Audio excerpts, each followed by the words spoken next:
Assalamualaikum warahmatullahi wabarakatuh. Bersama saya Hashim Recon. Okey, bersama saya Hashim Recon. Kat belakang saya ni ada satu Toyota Boxy Cherokee 3 tahun 2021. Ini warna hitam. Okey, untuk bahagian dia pula, kita akan tengok bahagian dalam.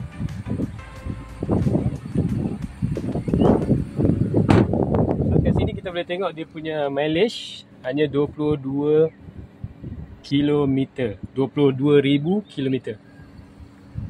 Okey, di bahagian belakang boxy, kat bawah ni boleh tengok ada satu button, kan? Tarik sikit. Alright. Ni bahagian dalam dia. Main kapten. Alright. Ni bahagian dalam dia. Okey. Ni besar luas lah, boleh letak macam-macam barang lah. Alright. Itu saja. Bye.